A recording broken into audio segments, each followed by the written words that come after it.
IVM. Hi, everybody. On behalf of the team at IVM Podcast, I have a request for you. We'd really appreciate it if you could go to ivmpodcast.com/survey and fill out our survey over there. It's going to take a few minutes to do, but it gives us some really interesting information that we can take to advertisers and brands about who's listening to the network. If you're comfortable giving us your email address while you're filling out the survey, we'll enter you into a random drawing where we'll be sending out a bunch of IVM swag to some of our listeners.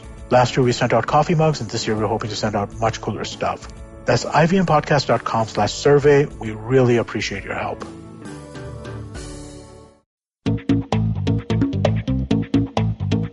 Markets evolve and get disrupted by changes and change drivers in consumer behavior.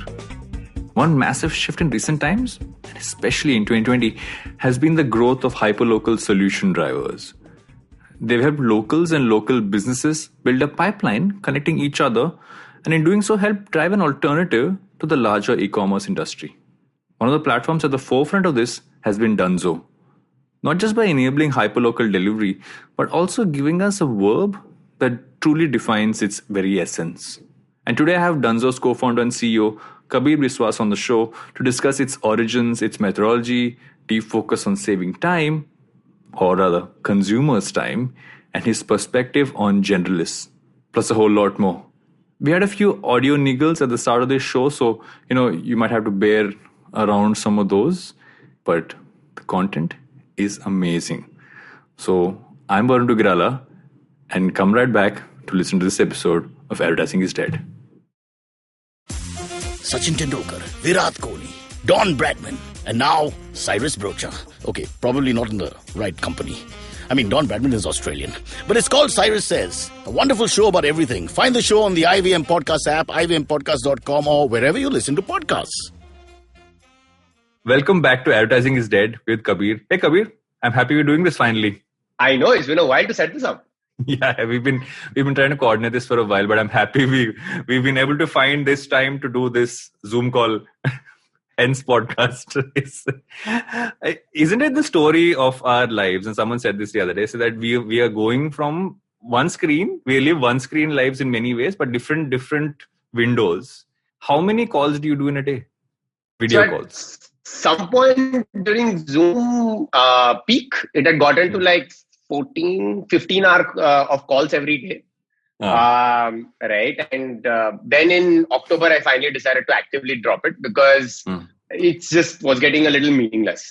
And so now I'm actually down to like about 3.5 hours every day. Oh, that's not bad. Which is very great. Very doable. This is amazing. Yeah, because, there used to be this thing which said this meeting could have been an email. Now I say this video call could have been an email is my new thing to kind of get back to, because the fact that you can now access people at all times on a video call doesn't necessarily mean you really have to. Yeah, it's just, I think the de facto has become, though I think it had its peak going from April towards June, July. Yeah. And then I think once the fatigue set, I think then it started dropping off and it became a lot more logical. When I think people realized that this is what it is. It's going to be like this. There is the going back part of it, the novelty drops off and all of that. Yeah. And so when that happened, I think people were like, okay, now we need to start getting back to what you call work-life balance. I also think the crisis moment ended around June, July. Yeah. Where we were all like, this is like a crisis. And I think that feeling of that crisis was like, okay, now this is what it is. And you've got to live with this and make do with this. At business, at work, at home. I'd want to take a couple of steps back to, did you ever think that you'd be an entrepreneur when you were growing up? Was that something which you thought would be a thing you would do? Was that ever a point of focus? No. Like this whole idea of, I still don't like the word as much. Thank you. Thank you so much. Finally, one person I found one person who has said this.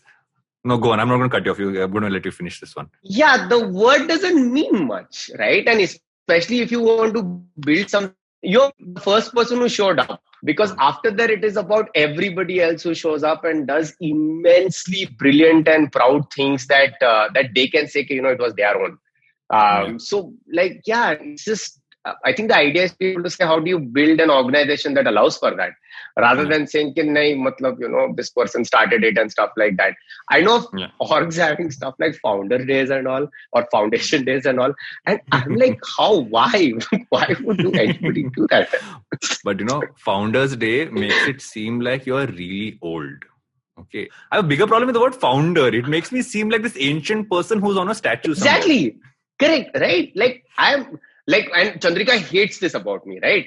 But my LinkedIn just for context of people listening to this, Chandrika is also listening in on this one right now. She's making sure that we say the right things, and we've gone totally rogue on her. So I'm just putting this out there.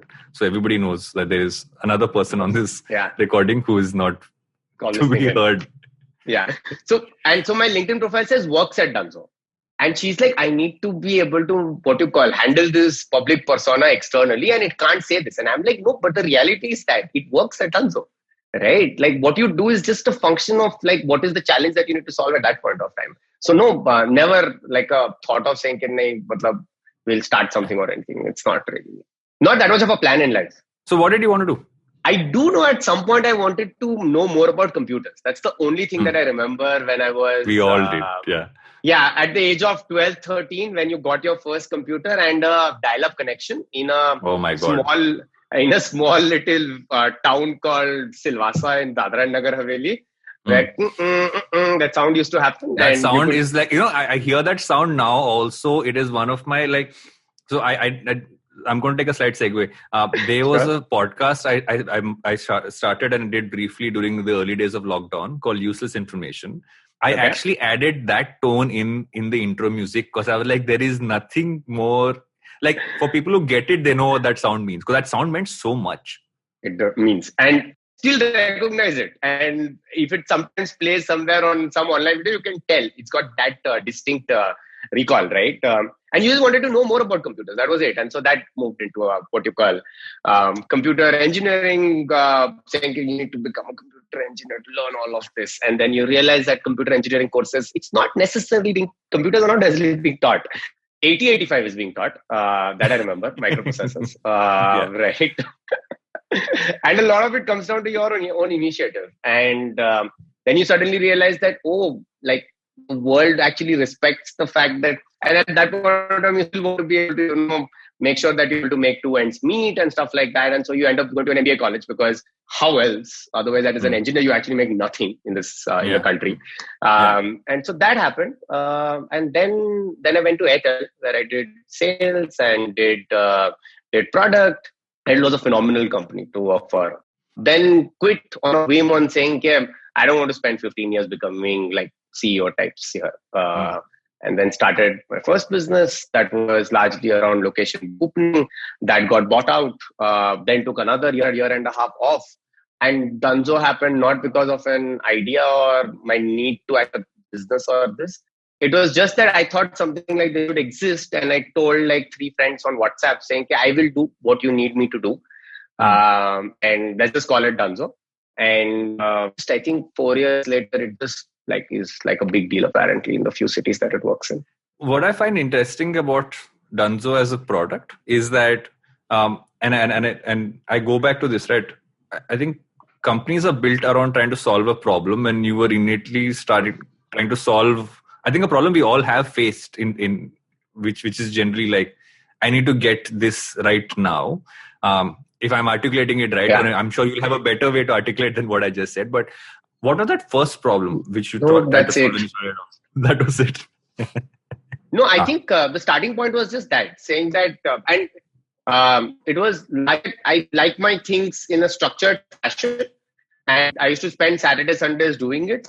And basically, I was like, imagine somebody else would do this, and if I could outsource it to somebody else. And that was it. It wasn't like a singular use case or anything. It was just about saying that I'm sure there are other consumers who want to go ahead and pay some money.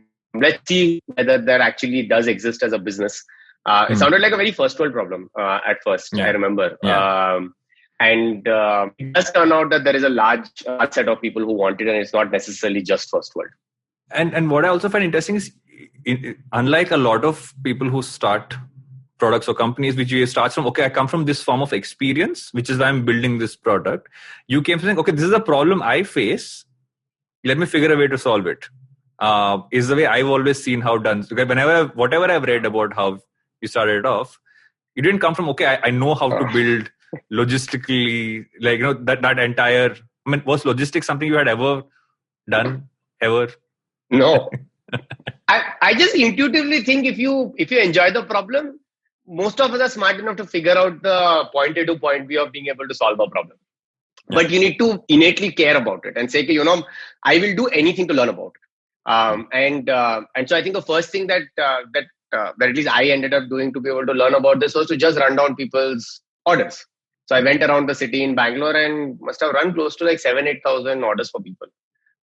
Just to learn what this would mean or this looks like or what do people want and all of those things. Yeah. But that seemed like the most logical thing to do. And then I'm like, if your consumers care about it, then I'm sure the best people in the world will go ahead and come together to be able to build what's right for them. Right. So the domain expertise bit of it is something that I've not actually really understood as much. Yeah. Which is also interesting, right? Because I always thought the problem should come first, but I've always heard, okay, this person has done this in the past, they built this.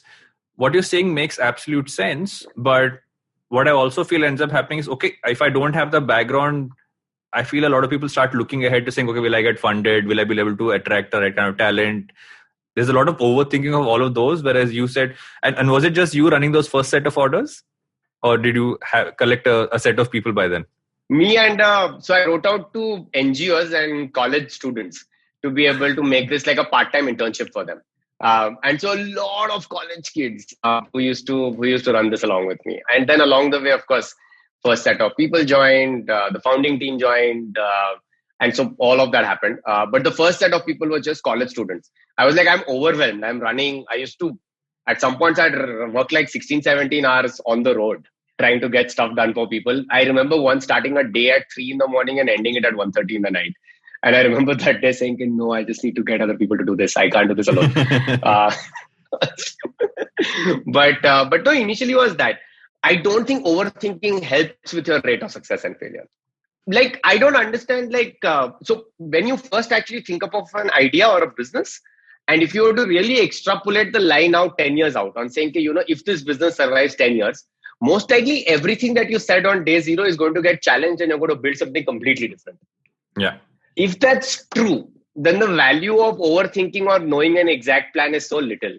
Yeah. Right. And so actually that shows up in the way we get team members on board also. When we are getting team members on board, we are significantly higher ratio of people who are generalists rather than people who have some kind of subject matter expertise. So it's just something that we have now baked into the way we actually even get people on board. Because for what they come on board in 2 years' time, that problem is going to look so different, right? So, yeah. It's interesting you mentioned generalists, right? Because I've always had this thought that we look at it as saying, okay, I'm either pro-generalist or I'm pro-specialist. But I feel in most cases, you need enough generalists around to be able to do too many things.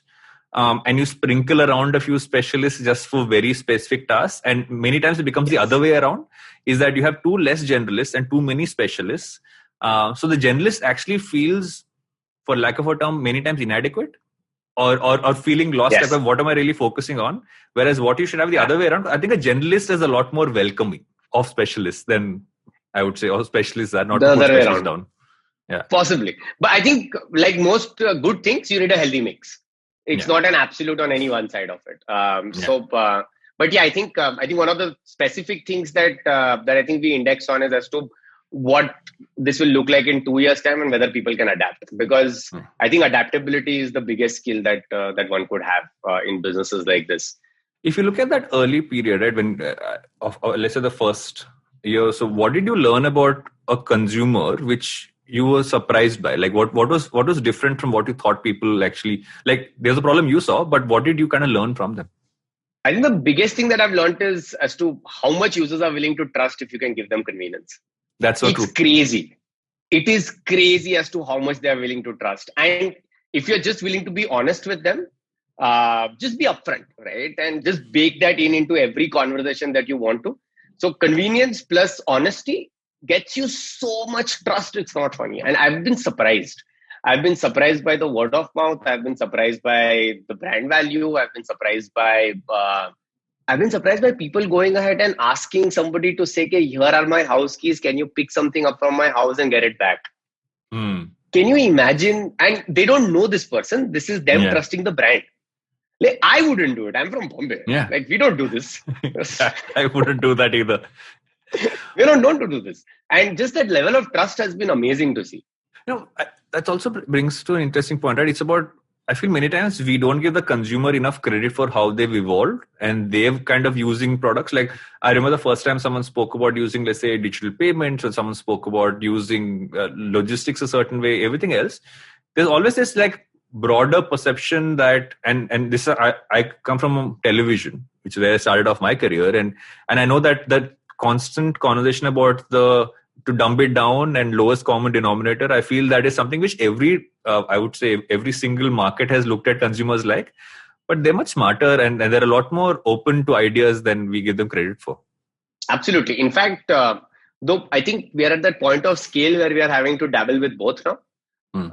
Right. But I think, and I don't know if you have read this theory regarding that, what you call 1,000 true fans. And then A16Z wrote something about 100 true fans. And it's worthwhile reading. It's a very interesting one, where the internet allows you to be able to find a small set of people that can really be wowed by what you call proposition is, who will really, really care about it. And it's because the internet brings a nature of distribution that has never existed before this. Right. And initially you want to be able to build for them so that you're able to at least find a set of people who are going to love what has been created. And then, of course, then you come to scale challenges, you build other things, all of those things. But without finding the first 1,000, you can't find the first million. So it's just that. And they almost in also a lot of ways, and going back to the earlier part as well, is they help you perfect your product a lot more, because there's so many products I remember like trying out initially and I was like, maybe they could do this, maybe we could do that. And that's something you really scale up, right? We always can be in beta mode. I always pronounce that weirdly, but anyway, that's the way to build a modern product out. Absolutely. In fact, even today, I don't think we can deliver on everything that our users want. They will write out a product roadmap for us, which is beyond what we can build right now. Right. And so it comes down to prioritization and all of those and business priorities. But I think there is just really no way to build products anymore. You just want to be anchored into your consumers and make sure that we listen into them. And I think on B2C consumers and products especially, you need to see what they're doing beyond what they're just saying. Because I think they do a lot more on the product, right? And just the amount of data that exists around this, the amount of information that you can and insights that you can create, I find it surprising as to what people used to do building old, what you call more like CPG brands and products 20 years back. Like I find it unfathomable because of the amount of data we have. Yeah, I know it's amazing to be building products in this day and age. How has the journey of kind of developing this as a product going ahead, right? Because obviously you started off with a set of things that you would do, and then you kept adding on more things. How does that work for you guys? I mean, how do you kind of look at what you need to bring in? Obviously there's the data, but just in terms of the process and how you look at it. So we actually use the initial, what you call really open-ended funnel to learn which were the most important things for our consumers. And so we actually are a little bit of a reverse of that theory of saying, you did this and went like this, or you did very little and then went ahead and did more. We actually went a lot more and then started chiseling it down to saying these are the things that we do really, really well, and that's perfected it, right? And what that did was it got us a lot of user word of mouth. What it does today bring us a challenge is because every time we are chiseling, we are going ahead and what you call adding more either automated ways to do something or going ahead and changing user behavior for a little bit more, instead of what you call them being able to go ahead and decide entirely to being able to slightly more programmatic. In both of those, I think you have to just go with the fact that this is going to be better for consumers. Right. And just do that test and be able to run with it, because you'll need to have conviction of your product one way or the other. And so I'll give you a small example on that. We used to be extremely chat heavy, which meant that a user, when they wanted something, they could chat with a human being and actually get it done. right? And over the last 2 years' time, we have completely removed that, and people need to go ahead and deal with an interface to be able to get it done. When it initially started, of course, users were like, what changed? But I think when we actually did some kind of work at the user end, we figured out very early, and this is at the point of 2 years itself, that as much as consumers would want to go ahead and chat with somebody, the faster way to get something done was to actually deal with an interface. Right. And so we have had a view on chat-based commerce since a really long time, because our avatar used to be that. And it's just a slower way to do something. I agree 100%. And people are always going to pick a faster way than a slower way to do something. Right. Yeah. And you just have to give them the power to do it. I don't think users tell you that, but I think those are some of the things that I think tenets that you have to just build out, saying I will always index on a faster way to do something than a slower one. And hopefully those should then help. And so that's, I think, what we have done. It's interesting you mentioned chiseling things off, right? Have you had an instance where you've taken something off and then realized, okay, I need to bring it back in as well? Has that kind of happened so far? Yeah, once in a while it does happen. But let me remember what's the last thing that happened.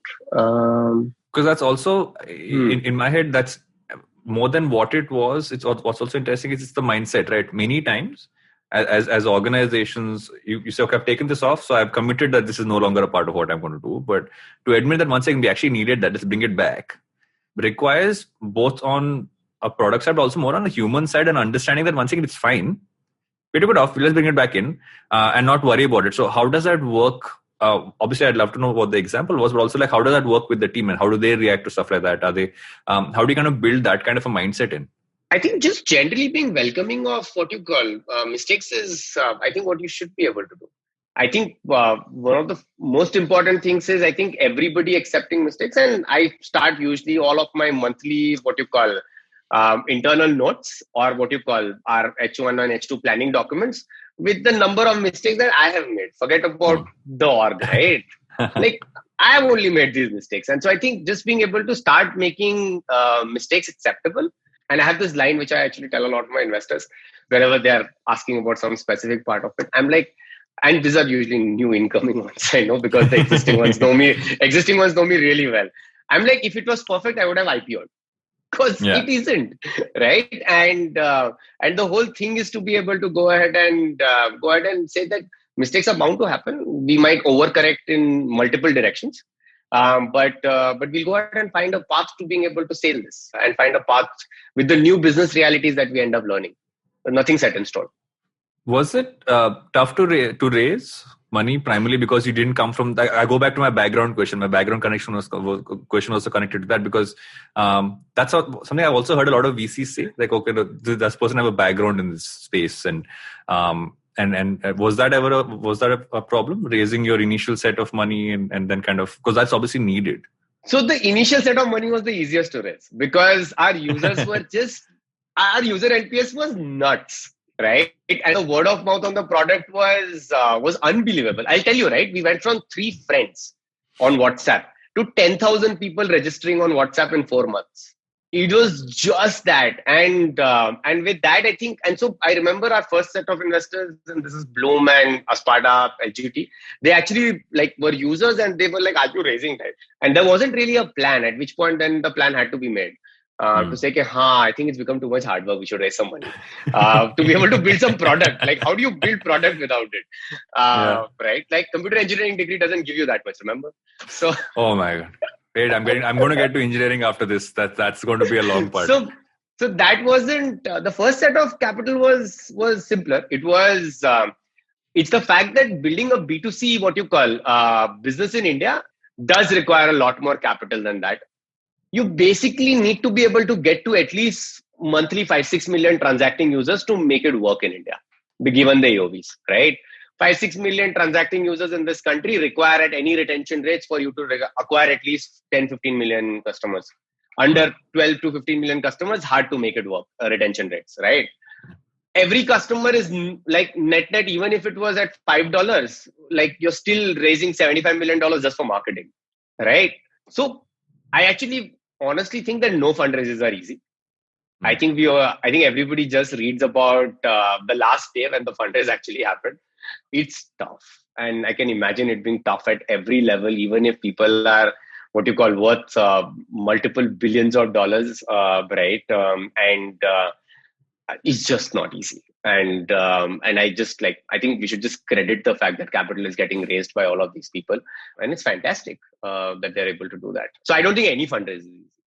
Yeah, because I feel that it also deters people, right? It deters a lot of people. And one of the things I also heard about a lot of young people who want to start something saying, oh, I don't have enough experience, or I haven't done anything before. Should I work somewhere? Or should I work in this space before I do it? And my response has always been the fact that if you really believe something you can do and you can figure it out as you go along, at some point you'll meet someone who believes in that, right? It's that belief that most times gets funded rather than the other stuff. No, absolutely. I think what people can bring to it is crazy amounts of passion and wanting to learn, and then you gotta get lucky, man. There's a little bit of luck that plays out in all of this, right? And nobody wants to talk about it or accept it and stuff, but there is just so much luck in building some of these businesses, right? That capital has to come in at that point. Imagine just the timing of it sometimes is 3 to 6 months. 3 to 6 months in the context of a business or your lifetime is nothing. Yeah. Right. But you just need it then. And if you don't get it then it might go over. Right. And I think we have been close at least 2 or 3 times. And I think people need to just accept the amount of luck there is in terms of being able to build businesses. It's such an opportunity, right? You put together some idea on saying, let's try this out. And then people give you lots of money to be able to say, okay, hey, once you prove off the fact, give you little money. Yeah. Then they give you more money because, okay, it's doing well.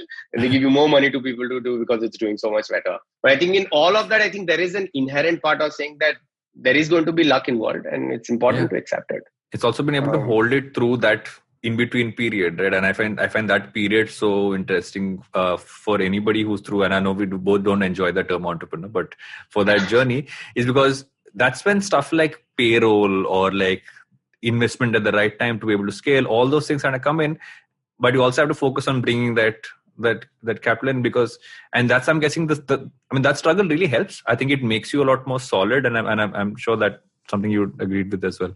I just hope. I just think of this as saying, where else can one get such an opportunity? And you just be thankful about it. And it's my job to go ahead and make sure that I show up for the incredible team that is there every day at Dunzo, right? Because they have gone ahead and trusted the fact that we can build something like this. If you're not doing more than what is expected, then I think you're not being fair to them. And so that's the number one thing. What are the areas you guys are seeing as areas of growth, right? These are things which we are focusing on, kind of build into the product, because that's really where we see the future kind of happening. But I think we're getting, and I was talking about the scale challenge, right? Yeah. We're now starting to get to that challenge where we need to start acquiring our second set of million transacting user, right? After the first millions come through, the second and the third millions transacting user. This is where the dichotomy of India, I think, becomes very real to you. Like the users that you and me spoke about at the top, right? Saying that there are these people who are willing to go ahead and, completely take all the effort, all of those things, right? For this, they're going to be what you call be your brand loyalists and stuff like that. That base actually in India is not very big. It's not like a crazy quantum of 40-50 million people. You're most likely looking at much smaller. You're looking at maybe 3-4 million people, right? And that also spread across the country. And if you were to put a density cut for a business like ours, right, where we can only function in really dense neighborhoods. So if you don't have density, there's no way to actually make this work. It becomes even smaller. And so at that segment, they look very different, right? Now that we're getting into the what you call the middle part of the belly, right? Beyond the early adopters and the innovators. Here, people actually are a lot more direct and value conscious in their understanding of products and wanting to actually go ahead and transact with them. And they're very clear about the job to be done for them. And I think increasingly for us, what's becoming is we need to go ahead and take this product that used to what you call do a lot of things, got chiseled into doing a few things. From a comprehension perspective for these new sets of users, needs to become significantly sharper. It needs to become to a point where they can associate maybe just one singular thing with it and get to it directly. because they're not willing to take any effort to try and understand what exactly is it that you want to go ahead and communicate. And they often go ahead and transact based upon a value prop that is really simplistic for them. Right. So, and it shows up in a lot of our, communication, marketing, all of those things. Right. Where till date, we have been a brand that has been about saying that, hey, it's about getting it done quickly. It is about this really quirky brand that has a persona, has a personality. But what tends to happen with these set of consumers is, and so I'll give you an example, right? So we've been doing a lot of consumer studies, and we are known to be a slightly cheeky brand by going ahead and being very, and Sai, who leads brand and marketing with us, I don't think he likes to call the word punny, but it definitely is playing on being extremely cheeky online, right? We have been told by enough consumers in consumer studies that the notifications that we send actually have typos when they're actually puns. Right? And this is not the segment that it started off from. This is the middle of the belly that we have now started talking to. And so now these are challenges that we are really having to face on both of them. And so a lot of the next year is just those two things. One, figuring out how the product can become simpler for our next set of millions users that are coming in. And how can our brand and communication become a lot more inclusive through different channels, right? And different channels can communicate to different sets of consumers. But those are the two big ones that we need to be able to solve for.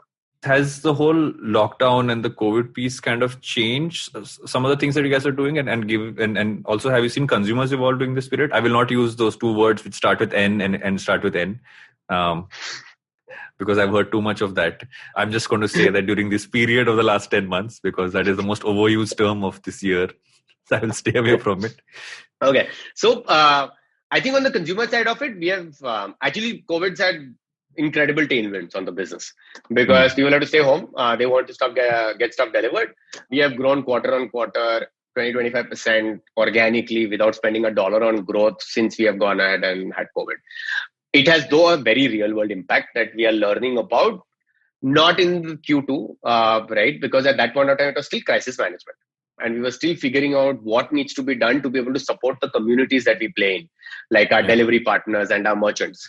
As Q3 came about and rain started happening during July, August, September, and now that we are into the festivities period, etc., I think they're increasingly understanding that that COVID from a user perspective might be great, but from a merchant and delivery partner perspective, very, very different. On the delivery partner side, I think we are definitely seeing signs of there are large pockets of unemployment that do exist, right? And I think what that is doing is I think we're able to go ahead and attract a lot more new pools of people to walk into the gig economy. The second one is on the merchant side of it. I think what this has presented has been a once in a lifetime opportunity of being able to transform the retail landscape in this country. For the first time, every merchant in the country wants to be able to recognize the fact that online is going to be the way forward and they need to learn how to manage these orders. Before this, what used to happen was all of these merchants, and this is local as well as big brands, right? We used to all think of the fact that offline footfalls are so large that you can go ahead and not have to care so much about what's happening online. But now that the offline footfalls have reduced, everybody needs to learn this graduation very, very quickly. And so what you would have expected to have happened in a 3 or a 4 year period has actually gotten accelerated within a 6 or a 9 month period. And literally every local merchant that we work, every big brand that we work with, every D2C or CPG brand that we work with, I think what's happened is their understanding, their inclination, their want to change their core operations to be able to solve for online has become really different. And so I think that's the positive side of it that we will now see play out over the next 2 years' time. There is also one negative side of the merchant part of it. Really small merchants, Varun, who got impacted because of working capital and them not having other sources of revenue. I do think there'll be enough of them that don't come back. Right? They will have to shut shop. Right? I don't think the numbers are out, and we also couldn't hunch one. But there are a fair few that we do believe I don't think will be able to go ahead and come back up whenever like cities open up properly also. That's also how consumers have changed. I was reading this thing and it made me think about how we as human beings now do all the stuff that we do. So that the pandemic has kind of made all of us sit in our own silos in like at a mass scale. So it's separated us from each other, but it's also pushed us ahead in how we would have behaved as consumers, let's say 5-7 years ahead. Like this is how when we look at sci-fi, we always think about this, how we would transact, and I haven't heard people use the word automation as much as I've heard this year, right? Especially as 3-4 months, or talking about the word digital, even though it was always there, it was the catchphrase people would use. Now it's inherently a part of how they function.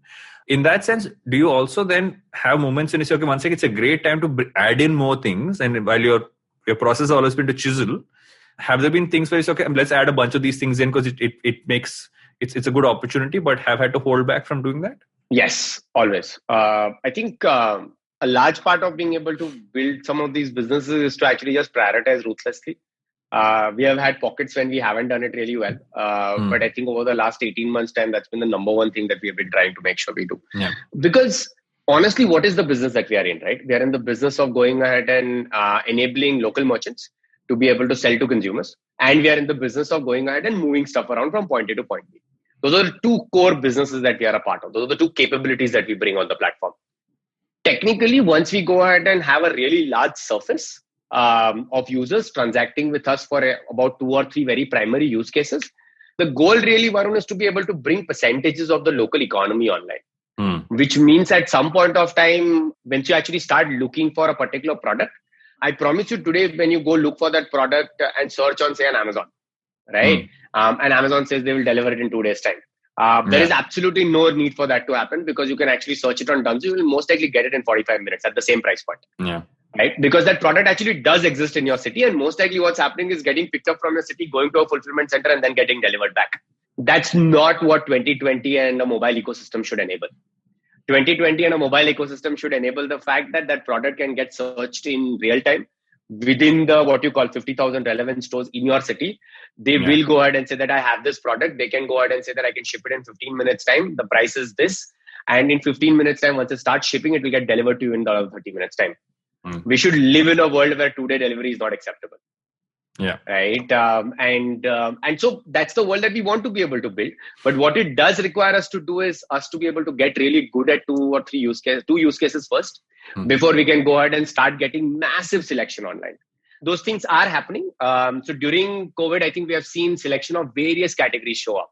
Right. So we have seen electronics show up. We have seen books show up. We have seen health and wellness show up quite a bit. And so those are now starting to show up in our top 500 SKUs. And so recently one of our users, and I think somebody in their family wasn't keeping well and they were at a hospital, right? And they wanted to get them some books to read. And they just ordered on Dunzo, I think 1984 for some reason. I don't know why, dystopian, but yeah, sure, that was the one. Oh, wow. Yeah, I know. But they ordered that and it, boom, shows up in 35 minutes. Right. And so literally by the time you start having a cup of tea and you discuss a book, by the time you've finished it, the book's there to read. And there is just that what you call part about being able to take a physical book in your hand and read if you're in a hospital. Right. And there's just that. There are so many other things that could go ahead and get powered. Right.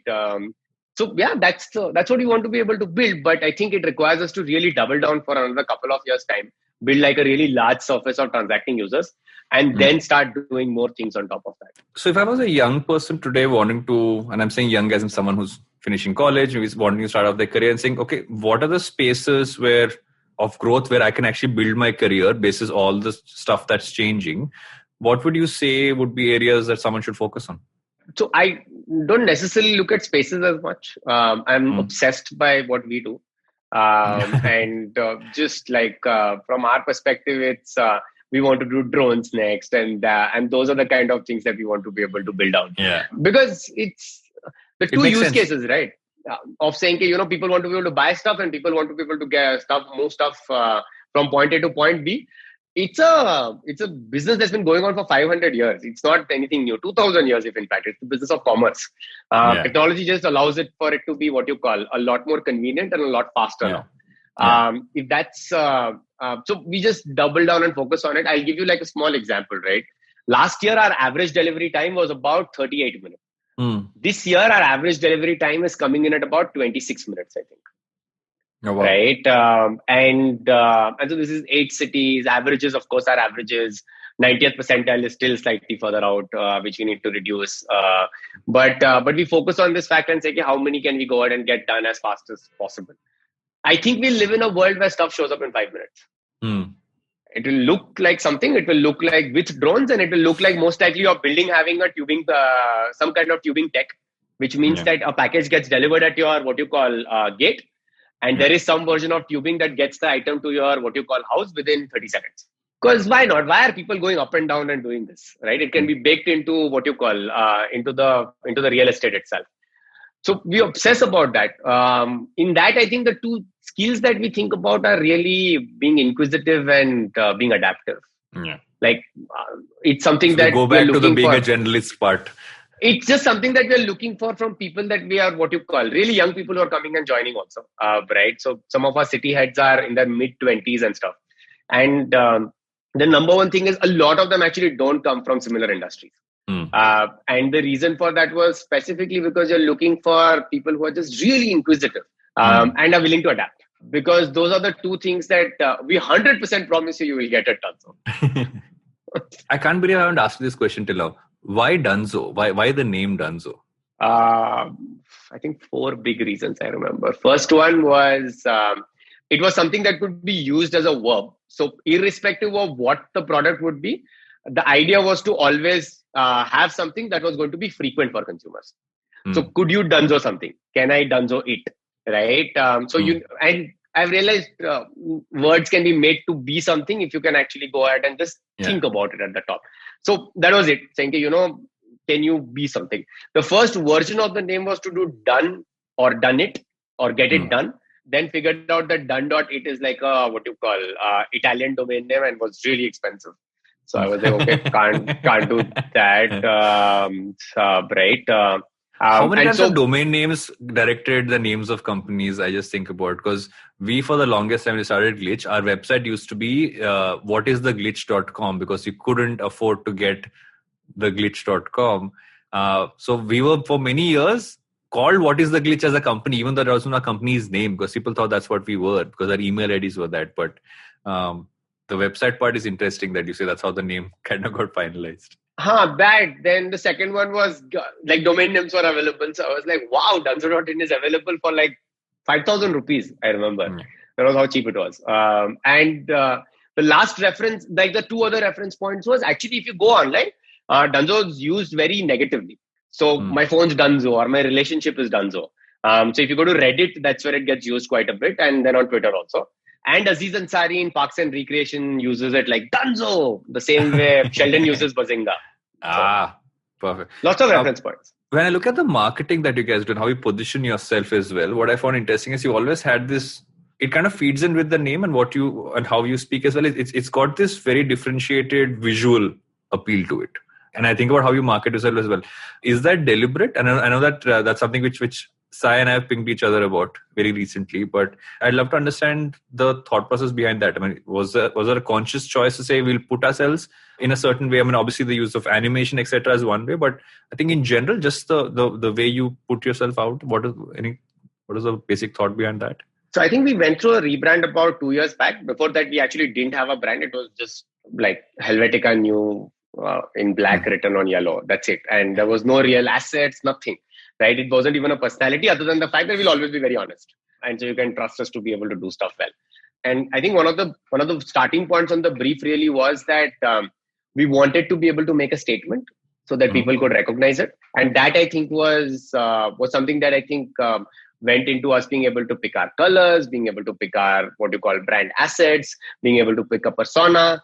Once what you call that got picked, I think then the way we try and do this is if there are great teams going at problems, just leave them alone. They are smart enough to figure it out. And so Science team is just that, right?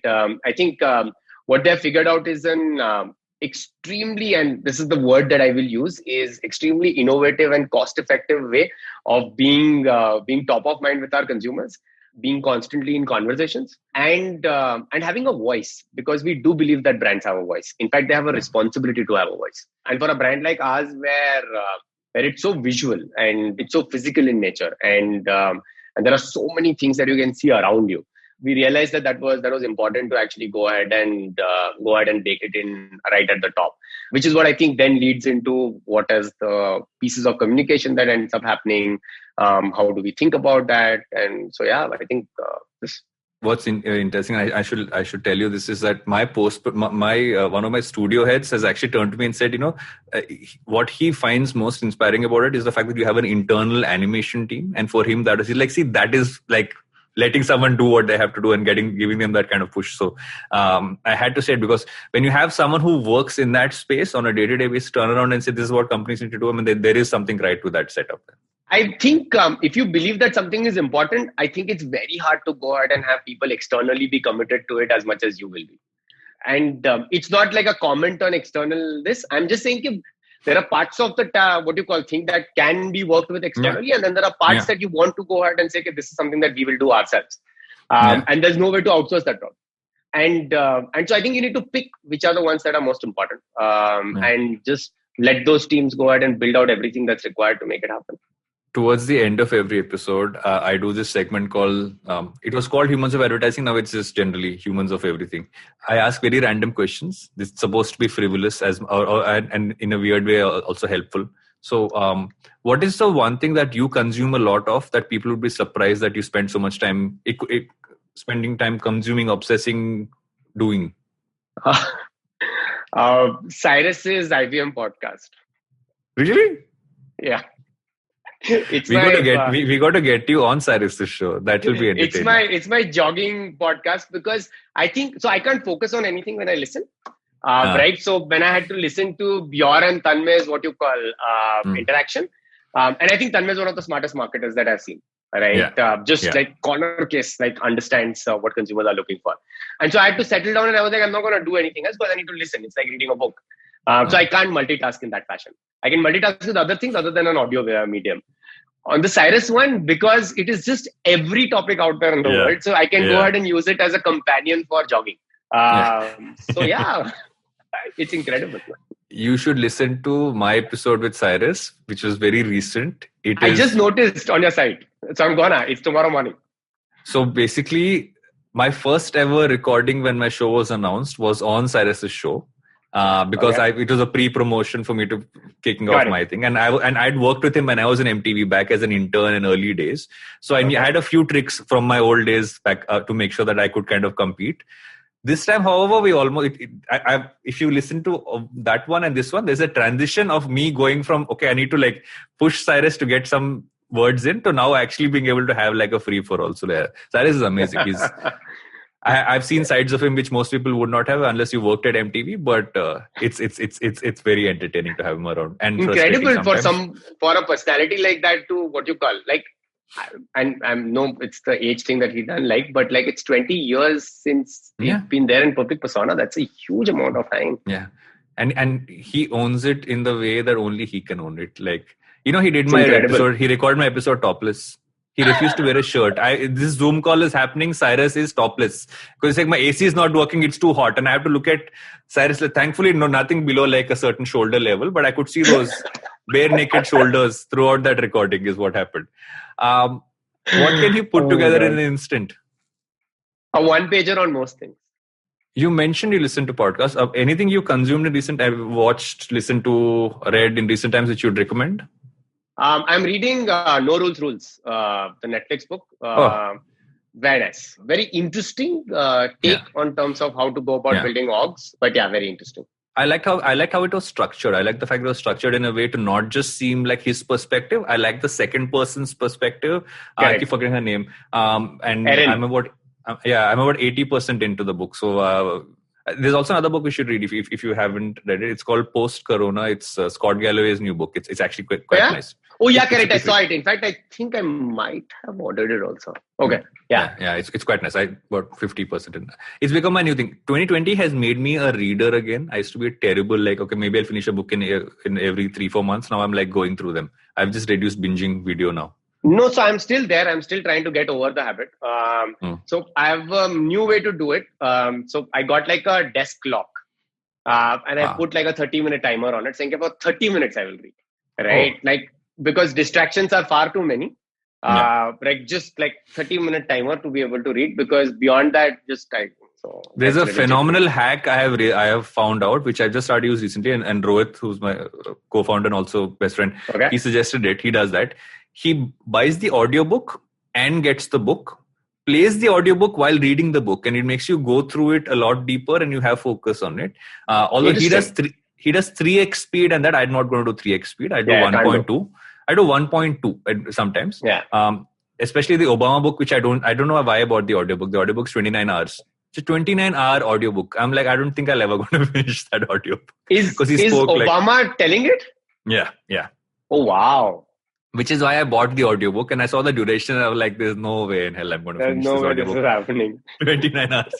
There's no way in hell Obama's finishing this.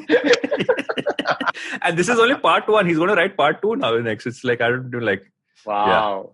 The only reason I want to read the book is I want to know the reason for the name, because I heard the podcast. I wasn't able to necessarily understand it. It seemed a little convoluted. Yeah. I just started it, but I then moved on to other things in that sense.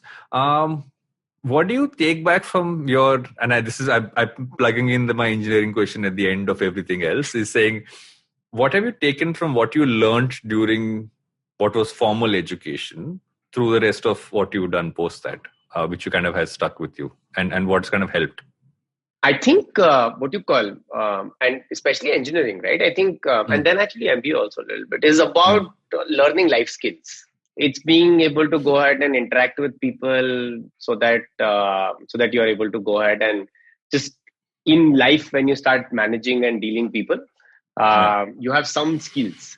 Because before that, I think you're largely in some, and this is for me because I come from a really small town, right? I'm guessing people who grow up in bigger cities and have a lot more exposure might have a different version of it. But in school, it was like a little bit of a cocoon, if anything, right? And so the first time when you did get out in college, it just taught you life skills, and just that's it, to be able to go ahead and manage when you didn't have all the resources, because you didn't.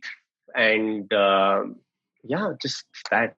I think those life skills have been very useful. I remember engineering definitely taught me how to convince people a little bit, because you never had your shit in order, and so you're just begging people to help. always. I don't even know. I get like nightmares if I think about having to do those exams. Mechanical engineering. Oh my god. Like I have been at that point where it's like due for closure in like 2 hours time. And I have gone down on my knees begging somebody, saying, you've got to give this to me. Otherwise, how will this happen? I've had, we used to have those work in the carpentry shop and in the foundry. So that guy was, and I'm Gulti. Correct, of course. So luckily I had a Gulti guy who used to be the guy, technician there. I used to get sweets from back home. So I could entice him with traditional Andhra sweets. Sir, let me do this. Don't some stuff from the side will happen, which I will never claim that I cheated, but I will just say, got it done. Like, I'll never forget the lathe machine. Oh my God. Did you go through a Matrix moment ever with the lathe machine? I actually had that metal thing fly next to my head like this because I didn't put it in tight enough. And for anybody who doesn't know what lathe machine is, it's this metal, and you should not give students this. You put a metal rod inside something that rotates so fast and have to build grooves into it. If that's not tight enough, like it was, because I was terrible at it, it flies by your face like the slow-mo shots, and thankfully didn't go straight into my face. But yes, very dangerous to have a engineering degree. Yeah. My general last question, which has now evolved post my sabbatical coming back, it was always, why will advertising not die? But what I'm going to ask you is, why will generalists not die? I think we all live in a world of absolutes, which I don't think is true. Like, I don't know why there is this persona and this need for opinions to be in absolutes at all. It's something that I've not understood. It's something that I've been trying to get my head around for a really long time. Because the world is not really as much in absolutes. I don't think users think like that. I don't think people talk like that, or at least think like that. And just this nature of polarizing with opinions is something that, I don't know, has maybe happened a lot more because of the kind of communication tech that we have. in the last 10 years. And so what that has done is people want to be able to go ahead and polarize so that they stand out maybe. But I don't think the world behaves like that at all. Nothing is an absolutes. Like time and your adaptability for things make sure that that absolutes doesn't work out at all. Like, for example, like I'm at the other end of this question very often on saying, what if that company does this? And I'm like, they must. Why aren't they is my question. So true. Yeah. Right. And you have to believe that you are talking about a business that can go ahead and support more than multiple companies. Otherwise, you're chasing like a market that is so tiny that it doesn't make sense to even justify one business. Yeah. Right. Yeah. And if that's true, then the world doesn't have to live in absolutes. Right. Everything that we have gone ahead and said as one-line statements that have been absolutes over the last 10 years, I don't know what percentage of them are actually true. So I don't get it at all. And so I don't even live in that world or believe in it. Nothing is always right and nothing is always wrong. The reality is somewhere in between. That is exactly the right way to look at it. I'd wish actually more people said that more often than what they do. It's too polarized nowadays, and I think we could do less with that. Yeah. Thank you so much for doing this. This has been awesome. I could go on doing this for a longer chat, but it's been a lot of fun. Yeah, I think we've covered so many areas in this, but there's so much to learn and unpack, and I'm going to sit and kind of put some points down to kind of when I'm sharing this out. And thanks so much for being on Advertising is Dead, and thanks for building out a product which I know that we've all used a lot, especially during the last 10 months, if not before. Thank you so much, and keep using it. And please, yes, the idea was to be able to go ahead and build something that consumers care about and we can solve for them. Yeah. And if there's anything that we can build or anything that we can go ahead and do better, just write it. Somebody will actually pick it up. That's it. We just really genuinely care about everything that our users want. Thanks, Kabeer. Thank you so much. I hope you enjoyed that show. If you aren't following us on social media, please do. We're IVM Podcasts on Twitter, Facebook, and Instagram. I wanted to kind of just give a quick reminder to everybody. As I mentioned up top, we are doing our annual listener survey right now. If you could please go and take a couple of minutes out of your day and fill it out, we would really, really appreciate it. It's ivmpodcast.com/survey. If you're comfortable giving us your email address, we'll enter you into a random drawing, and we're going to be sending out swag to a bunch of randomly selected listeners. So do definitely get on board that train. Let me tell you a little bit about what we did on the network this week. We launched a new show called Zindagi Diaries with Ragini Kumar. Many of you might have seen Ragini on television during the IPL. She's a presenter, but she's showing a different side of herself over here with a poetry podcast. Give it a shot, give it a listen. Let me know what you all think. Vishal Gondal is back this week after a while. He's been on an extended break, but he has Rahul Narvekar for the first episode. Really interesting conversation. Do check it out. Raji Samant joins Gauri Devidayal on This Round Is On Me. The two talk about the wine business and what's going on there. We had a number of conversations about the Farmers Bill and the surrounding agitation this week on the network as well. Maruk Inayat had a great episode on the note. Puliabazi did a deep dive into the issues around this. And on Siders, we have our typical, fun conversation about the stuff with a little bit of a seriousness, a little bit of fun. Do check that out on Cock and Bull on Thursday last week. Akash Mehta joined us for that episode. And with that, I hope to see you again next week. Are you constantly seeking happiness? Wondering how to make the most of every day? How not to let your inhibitions stop you from achieving your goals? It's now time to get your A game on. It's time to unlock your true potential. Tune in to the Empowering series with me, Zarina Poonawalla, to feel empowered in all genres of life. From behavioral skills to management skills. From health to relationships. From mental well-being to emotional well-being. And of course, your finances. I've got you covered. With these tips and tricks from me, Zarina, and true life stories from my amazing guests, you're bound to bring your purest to the table. Tune in to the Empowering series with Zarina Poonawalla every Thursday on the IVM Podcast app, website, or wherever you listen to podcasts.